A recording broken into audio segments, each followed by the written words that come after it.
Manipur News Channel gi maikei miyaw infamda maroi pausing pijuri. KNO gi lusingba Kemthang gi yumda attack chatharam lei. Hokiba tang manga gi namidang pung tara makhairom taba matamda Suchanpur district ki Suchanpur police station gi manung chanba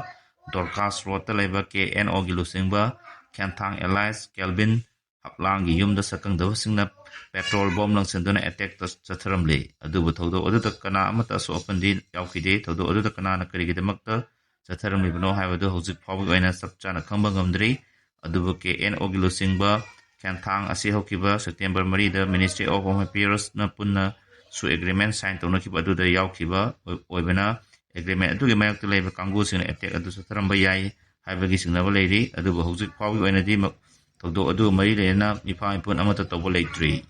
Kharam by Fabulous da su kem hongjalak Suchanpur Kangpopi Road tingjalagani Antak Bharat Sarkar ki Ministry of Home Affairs amasung kuki su militant singna tawnakiba su agreement adugi matung ina kuki militant singi thingsap kem ase Kangpopi district ki Kangsuk police station ki manung chanba Kharam by Fabulous da Lahang Kisong kem haina maming thondana hongjalaknaba thawrang toribasi Foothill Naga Quarantine Committee na yaba ngamloi naga singi pari puriga belamda aina yadaba kuki militant group singi kem ase hongjalana honaba Tarabadi hauji nagagi pari purigi lam fauduna chaliba kuki singi lapland oriba Suchanpur Kangpopi Road asai mapung phana thingjalagani haina committee asina thadarabu cherol aman hairi cherol sin makata na hairi bana thawong asi Foothill Naga Quarantine Committee de ikai pibata natana naga miyamgi right matpani Manipur miyamgi maikaidagi Foothill da leiba naga committee singi sentiment ikai kumnagadabani haina phongtokrabasu su agreement review tokduna Kharam by Fabulous da unlawful kuki militant group singi su kem hangtona honaribasi yabangamloi karigumba thingsat kem ase naga singi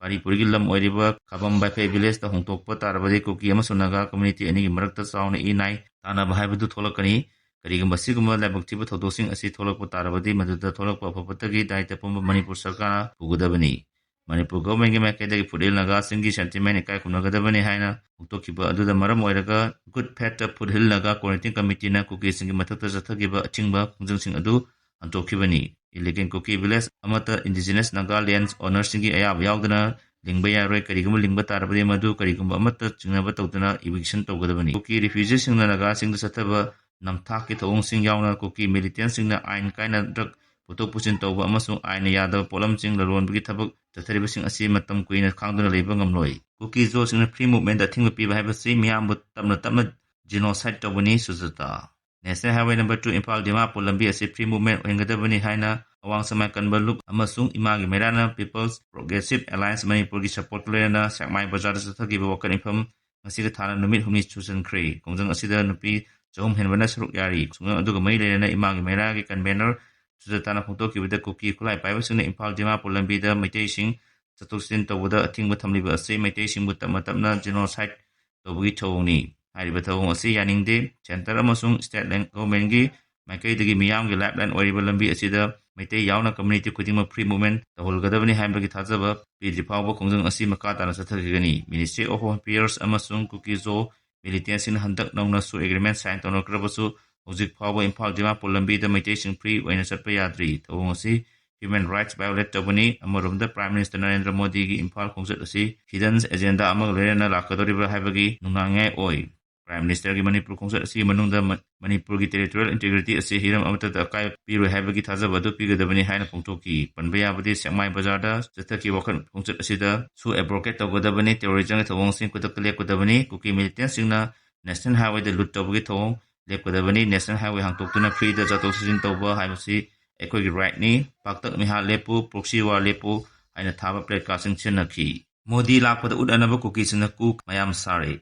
Prime Minister Narendra Modi Suchanpur da lakpada maitai singna makoibu utpire hatpire haiba udanaba ahangba ku mayam ama saduna thelaga thamgadori mafam adudagi phangba pauna hai yamlaba ku sing pareng sangna thamnanaba hojikmak yamna kana ku semba saba amasung masu amuba sangbana singba chathari asiguma makalgi kuki singna sakangdaba asiguma makalgi ku sing asi sakangdaba khara hantakta amuk hurankhibagi wathok leikrabani tungda mangkra hairama ku sing adu amuk phanglakibani chaurangna ku chamagi mathakta saraga PM Narendra Modi gi mieng chingsinanaba amasung Manipuragi tokai taraga Union Territory ama sembiyo haina demand tonganaba thawrangli apunbugi saktam ngapkadabani haiba wafam constitution da yaude Aron Kipken ꯃꯅꯤꯄꯨꯔꯒꯤ ꯑꯄꯨꯟꯕ ꯁꯛꯇꯝ ꯉꯥꯛꯀꯗꯕꯅꯤ ꯍꯥꯏꯕ ꯋꯥꯐꯝ Indian ꯀꯣꯟꯁꯇꯤꯇ꯭ꯌꯨꯁꯟꯗ ꯌꯥꯎꯗꯦ ꯍꯥꯏꯅ ꯀꯨꯀꯤ ꯃꯤꯂꯤꯇꯦꯟꯁꯤꯡꯒꯤ ꯑꯄꯨꯟꯕ ꯂꯨꯞ ꯑꯃ ꯑꯣꯏꯔꯤꯕ ꯌꯨꯅꯥꯏꯇꯦꯗ ꯄꯤꯄꯜ ꯐ꯭ꯔꯟꯠꯒꯤ ꯁ꯭ꯄꯣꯛꯁꯄꯔꯁꯟ ꯑꯔꯨꯟ ꯒꯤꯞꯀꯦꯅ ꯏꯟꯗꯤꯌꯥꯟ ꯇꯨꯗꯦꯗ ꯄꯤꯕ ꯏꯟꯇꯔꯚ꯭ꯌꯨ ꯑꯃꯗ ꯐꯣꯡꯗꯣꯛꯈ꯭ꯔꯦ꯫ ꯃꯍꯥꯛꯅ ꯍꯥꯏꯈꯤ ꯍꯟꯗꯛꯇ ꯁꯦꯟꯇꯔꯒ ꯈꯨꯌꯦꯛ ꯄꯤꯅꯈꯤꯕ ꯁꯁꯄꯦꯟꯁꯟ ꯑꯣꯄꯔꯦꯁꯟ ꯁꯨ ꯑꯦꯒ꯭ꯔꯤꯃꯦꯟꯠꯗ ꯂꯦꯖꯤꯁꯂꯦꯆꯔ ꯌꯥꯎꯕ ꯌꯨꯅꯤꯌꯟ ꯇꯦꯔꯤꯇꯣꯔꯤ ꯑꯃ ꯏꯟꯗꯤꯌꯥꯟ ꯀꯣꯟꯁꯇꯤꯇ꯭ꯌꯨꯁꯟꯒꯤ ꯃꯈꯥꯗ ꯁꯦꯝꯅꯕꯒꯤ ꯄꯣꯂꯤꯇꯤꯀꯦꯜ ꯗꯥꯏꯂꯣꯒ ꯇꯧꯅꯕ ꯌꯥꯝꯅ ꯃꯔꯨꯑꯣꯏꯕ ꯀ꯭ꯂꯣꯖ ꯑꯃ ꯍꯥꯞꯆꯤꯜꯂꯦ꯫ ꯑꯀꯛꯅꯕ ꯃꯇꯝꯒꯤ ꯃꯅꯨꯡꯗ ꯄꯣꯂꯤꯇꯤꯀꯦꯜ ꯗꯥꯏꯂꯣꯒ ꯆꯠꯊꯗꯨꯅ ꯏꯟꯗꯤꯌꯥꯟ ꯀꯣꯟꯁꯇꯤꯇ꯭ꯌꯨꯁꯟꯒꯤ ꯃꯈꯥꯗ ꯂꯦꯖꯤꯁꯂꯦꯆꯔ ꯌꯥꯎꯅ ꯌꯨꯅꯤꯌꯟ ꯇꯦꯔꯤꯇꯣꯔꯤ ꯑꯃ ꯁꯦꯝꯅꯕꯒꯤ ꯊꯧꯔꯥꯡ ꯂꯧꯈꯠꯂꯒꯅꯤ꯫ ꯁꯦꯞꯇꯦꯝꯕꯔ 4ꯗ ꯈꯨꯌꯦꯛ ꯄꯤꯅꯈꯤꯕ ꯑꯦꯒ꯭ꯔꯤꯃꯦꯟꯠ ꯑꯗꯨꯗ ꯃꯃꯥꯡꯗ ꯆꯠꯅꯔꯝꯕ ꯑꯦꯒ꯭ꯔꯤꯃꯦꯟꯠ ꯑꯗꯨꯒꯤ ꯃꯍꯨꯠ ꯁꯤꯜꯂꯦ꯫ ꯀꯨꯝꯖꯥ ꯁꯣꯛ 2009ꯗ ꯈꯨꯌꯦꯛ ꯄꯤꯅꯈꯤꯕ ꯑꯦꯒ꯭ꯔꯤꯃꯦꯟꯠꯗ ꯃꯅꯤꯄꯨꯔꯒꯤ ꯑꯄꯨꯟꯕ ꯁꯛꯇꯝ ꯉꯥꯛꯄꯒꯤ ꯋꯥꯐꯝ ꯌꯥꯎꯔꯕꯁꯨ ꯍꯟꯗꯛꯇꯤ ꯅꯧꯅ ꯈꯨꯌꯦꯛ ꯄꯤꯅꯈꯤꯕ ꯑꯦꯒ꯭ꯔꯤꯃꯦꯟꯠ ꯑꯗꯨꯗꯗꯤ ꯋꯥꯐꯝ ꯑꯁꯤ ꯌꯥꯎꯗꯦ꯫ ꯄꯨꯝꯅꯃꯛ ꯑꯁꯤꯒꯤ ꯃꯊꯛꯇ ꯃꯅꯤꯄꯨꯔꯒꯤ ꯇꯦꯔꯤꯇꯣꯔꯤꯌꯦꯜ ꯏꯟꯇꯤꯒ꯭ꯔꯤꯇꯤ ꯀꯥꯏꯍꯟꯗꯅ ꯊꯝꯒꯗꯕꯅꯤ ꯍꯥꯏꯕ ꯋꯥꯐꯝ ꯏꯟꯗꯤꯌꯥꯟ ꯀꯣꯟꯁꯇꯤꯇ꯭ꯌꯨꯁꯟꯗ ꯌꯥꯎꯗꯦ ꯍꯥꯏꯅ ꯃꯍꯥꯛꯅ ꯐꯣꯡꯗꯣꯛꯈꯤ꯫ ꯀꯨꯝꯖꯥ ꯁꯣꯛ 2009ꯗ ꯈꯨꯌꯦꯛ ꯄꯤꯅꯈꯤꯕ ꯑꯦꯒ꯭ꯔꯤꯃꯦꯟꯠꯗ ꯃꯅꯤꯄꯨꯔꯒꯤ ꯇꯦꯔꯤꯇꯣꯔꯤꯌꯦꯜ ꯏꯟꯇꯤꯒ꯭ꯔꯤꯇꯤꯒ ꯃꯔꯤ ꯂꯩꯅꯅ ꯀ꯭ꯂꯣꯖ ꯑꯃ ꯌꯥꯎꯍꯟꯈꯤꯕ ꯑꯗꯨ ꯈ꯭ꯋꯥꯏꯗꯒꯤ ꯆꯥꯎꯅ ꯑꯁꯣꯏꯕꯅꯤ ꯍꯥꯏꯅ ꯄꯜꯂꯗꯨꯅ ꯃꯍꯥꯛꯅ ꯍꯥꯏꯈꯤ ꯍꯟꯗꯛꯇ ꯅꯧꯅ ꯈꯨꯌꯦꯛ ꯄꯤꯅꯈꯤꯕ ꯑꯦꯒ꯭ꯔꯤꯃꯦꯟꯠꯗ ꯃꯃꯥꯡꯒꯤ ꯑꯁꯣꯏꯕ ꯑꯗꯨ ꯆꯨꯝꯊꯣꯛꯂꯦ꯫ ꯌꯨ.ꯄꯤ.ꯑꯦꯐ ꯑꯃꯁꯨꯡ ꯀꯨꯀꯤ ꯅꯦꯁꯅꯦꯜ ꯑꯣꯔꯒꯅꯥꯏꯖꯦꯁꯟꯒꯤ ꯃꯔꯨꯑꯣꯏꯕ ꯄꯥꯟꯗꯝꯗꯤ ꯇꯣꯈꯥꯏꯕ ꯑꯦꯗꯃꯤꯅꯤꯁꯇ꯭ꯔꯦꯁꯟ ꯑꯃ ꯂꯩꯍꯟꯅꯕꯒꯤ ꯃꯇꯥꯡꯗ ꯄꯣꯂꯤꯇꯤꯀꯦꯜ ꯑꯣꯏꯕ ꯋꯥꯔꯣꯏꯁꯤꯟ ꯑꯃ ꯄꯨꯔꯛꯄꯗꯨꯅꯤ꯫ ꯑꯇꯣꯞꯄ ꯐꯨꯔꯨꯞꯀꯤ ꯃꯤꯑꯣꯏꯁꯤꯡꯅ ꯑꯀꯟꯕ ꯃꯑꯣꯡꯗ ꯌꯥꯅꯤꯡꯗꯕ ꯐꯣꯡꯗꯣꯛꯂꯕꯁꯨ ꯃꯤꯅꯤꯁꯇ꯭ꯔꯤ ꯑꯣꯐ ꯍꯣꯝ ꯑꯦꯐꯤꯌꯔꯁꯅ ꯃꯤꯆꯪ ꯃꯤꯈꯥꯏ ꯅꯥꯏꯗꯕ ꯊꯧꯔꯥꯡ ꯑꯃ ꯂꯧꯈꯠꯂꯛꯂꯤꯕꯁꯤ ꯄꯨꯛꯅꯤꯡ ꯊꯧꯒꯠꯅꯤꯡꯉꯥꯏꯅꯤ ꯍꯥꯏꯈꯤ꯫ ꯁꯨ ꯑꯦꯒ꯭ꯔꯤꯃꯦꯟꯠ ꯈꯨꯌꯦꯛ ꯄꯤꯅꯈ꯭ꯔꯕ ꯃꯤꯂꯤꯇꯦꯟꯠꯁꯤꯡ ꯈꯨꯠꯂꯥꯏ ꯊꯥꯗꯣꯛꯄꯒꯤ ꯃꯇꯥꯡꯗ ꯃꯍꯥꯛꯅ ꯍꯥꯏꯈꯤ ꯀꯨꯝꯖꯥ ꯁꯣꯛ 2009ꯗ ꯑꯍꯥꯟꯕ ꯑꯣꯏꯅ ꯁꯨ ꯑꯦꯒ꯭ꯔꯤꯃꯦꯟꯠ ꯈꯨꯌꯦꯛ ꯄꯤꯅꯈꯤꯕ ꯃꯇꯝꯗ ꯀꯗꯔꯁꯤꯡꯅ ꯈꯨꯠꯂꯥꯏ ꯁꯔꯦꯟꯗꯔ ꯇꯧꯈꯤꯕ ꯂꯩꯇꯦ꯫ ꯗꯤꯖꯤꯒꯅꯦꯇꯦꯗ ꯀꯦꯝꯞꯁꯤꯡꯗ ꯈꯨꯠꯂꯥꯏꯁꯤꯡ ꯑꯗꯨ ꯄꯨꯟꯅ ꯊꯝꯖꯤꯟꯈꯤꯕꯅꯤ꯫ ꯁꯦꯀ꯭ꯌꯨꯔꯤꯇꯤꯒꯤ ꯑꯣꯏꯕ ꯃꯔꯝ ꯈꯔꯗꯒꯤ ꯇꯉꯥꯏꯐꯗꯅ ꯈꯨꯠꯂꯥꯏ ꯈꯔ ꯊꯝꯍꯧꯕꯅꯤ꯫ ꯚꯤꯂꯦꯖ ꯚꯣꯂꯨꯟꯇꯤꯌꯔ ꯀꯣꯑꯣꯔꯗꯤꯅꯦꯇꯤꯡ ꯀꯝꯃꯤꯇꯤꯅ ꯍꯟꯗꯛꯀꯤ ꯑꯦꯒ꯭ꯔꯤꯃꯦꯟꯠ ꯑꯗꯨ ꯌꯥꯅꯤꯡꯗꯕ ꯐꯣꯡꯗꯣꯔꯛꯄꯒꯤ ꯃꯇꯥꯡꯗ ꯃꯍꯥꯛꯅ ꯍꯥꯏꯈꯤ ꯋꯥꯐꯝ ꯑꯁꯤ ꯏꯃꯨꯡ ꯃꯅꯨꯡꯒꯤ ꯑꯣꯏꯕ ꯃꯔꯝꯅ ꯂꯩꯕꯥꯛ ꯃꯤꯌꯥꯝꯅ ꯍꯤꯔꯝ ꯑꯁꯤꯒ ꯃꯔꯤ ꯂꯩꯅꯅ ꯋꯥꯐꯝ ꯐꯣꯡꯗꯣꯛꯄ ꯃꯊꯧ ꯇꯥꯗꯦ꯫ ꯀꯨꯀꯤ ꯂꯥꯜꯍꯧꯕꯁꯤꯡꯅ ꯃꯤꯌꯥꯝꯗꯒꯤ ꯁꯦꯜ ꯈꯥꯏꯕ ꯀꯤꯍꯟ ꯈꯪꯍꯟꯕ ꯇꯧꯕ ꯍꯦꯟꯃꯟꯕꯗꯒꯤ ꯉꯁꯤꯗꯤ ꯀꯨꯀꯤ ꯄꯤꯄꯜꯁꯤꯡꯅ ꯐꯥꯔꯒ ꯇꯣꯠꯄ ꯍꯧꯈ꯭ꯔꯦ ꯍꯥꯏꯔꯤ꯫ ꯃꯅꯤꯄꯨꯔꯗ ꯄ꯭ꯔꯥꯏꯝ ꯃꯤꯅꯤꯁꯇꯔ ꯂꯥꯛꯀꯅꯤ ꯍꯥꯏꯅ ꯉꯥꯡꯅꯔꯤꯉꯩ ꯑꯁꯤꯒ ꯃꯔꯤ ꯂꯩꯅꯅ ꯒꯚꯔꯅꯔꯅ ꯕꯤ.ꯖꯦ.ꯄꯤꯒꯤ ꯑꯦꯝ.ꯑꯦꯜ.ꯑꯦꯁꯤꯡ ꯔꯥꯖ ꯚꯕꯟꯗ ꯀꯧꯗꯨꯅ ꯉꯁꯤ ꯃꯤꯐꯝ ꯄꯥꯡꯊꯣꯛꯈ꯭ꯔꯦ꯫ ꯚꯥꯔꯠꯀꯤ ꯄ꯭ꯔꯥꯏꯝ ꯃꯤꯅꯤꯁꯇꯔ ꯅꯔꯦꯟꯗ꯭ꯔ ꯃꯣꯗꯤꯅ ꯁꯦꯞꯇꯦꯝꯕꯔ 15 ꯅꯠꯇ꯭ꯔꯒ 16ꯗ ꯅꯣꯡꯃꯒꯤ ꯈꯣꯡꯆꯠ